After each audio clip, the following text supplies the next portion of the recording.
Welcome to Soft Sensors Thought Leadership webinar. Okay, the first question I have is for you. Drawing on your extensive 40 years experience in various HR roles, and particularly reflecting on your tenure at Microsoft, where you were instrumental in digital transformation of the HR team, you firsthand witnessed the evolution of workplace technology. And in terms of timing, it was actually an interesting timing as AI began to significantly emerge during your last role. Could you share your insight on how AI is reshaping the employee experience, the productivity, and the workplace dynamic? Thanks.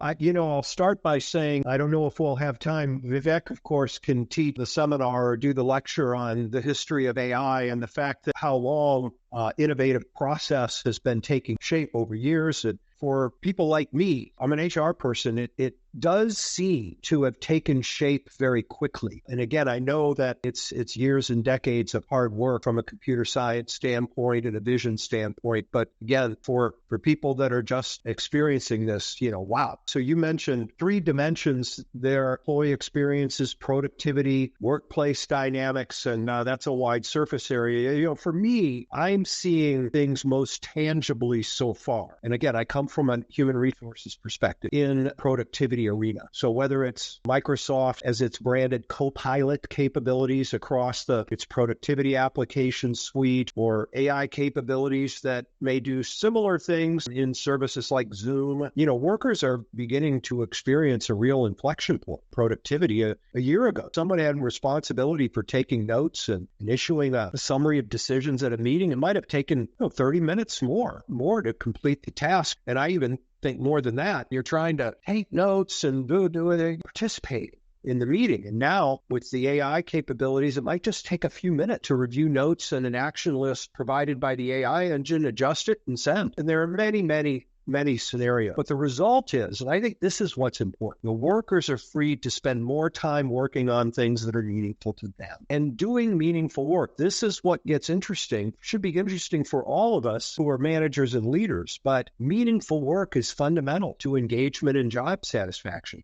So the more we can get these assistive capabilities that will enable people to spend more time doing what's meaningful to them and their organizations, I think it will be big for sure. In employee experience scenarios, I don't want to ramble on here, but yes, already we see technology assisting managers and leaders with analyses and action plans related to, say, sentiment surveys. But for some people scenarios, which is, of course, the domain I have more experience with.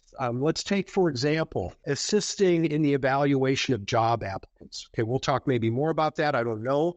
But we're going to have to be quite deliberate in how we experiment on these things because there are real consequences. And deep, some of the work you used to do, managing service organization, conversational capabilities that generative AI offers, they're going to be leveraged in scenarios related to customer services, employee services, et cetera. But I don't believe that it will not mean that we just delegate all human functions to machine. I know it's a simple analogy, but it's one I think we can relate to. I love my airline apps. When I want to check in for a flight, it's easy to do. When I want to get my boarding pass, I don't have to stand in line. Very happy to use that digital experience for certain elements of the solution. But if I miss a flight, I want to talk to somebody. Now, the day may come where I'm equally confident in allowing the technology to help me with that. That day is not here. And so I think there's a principle here around making sure we're customer-centric, or in my case, employee-centric in how we think about the application of technology. Thanks, Kerry. This was really helpful because you brought out two major points. One is how AI is helping us reduce the time on mundane tasks and letting the employees focus more on the meaningful work, which actually is really, really important in the way employees look at what they do in their daily work. And the second part is the different scenarios as far as the employee or the customer experience is concerned in different scenarios where the way that technology today is and how impacts different scenarios where in some cases we think that we still need some kind of a human touch, be it some job applicant evaluation or some scenario where the customer or the employee really needs to talk to a human. That's a very powerful example which you've given. So thanks, Kerry, for that.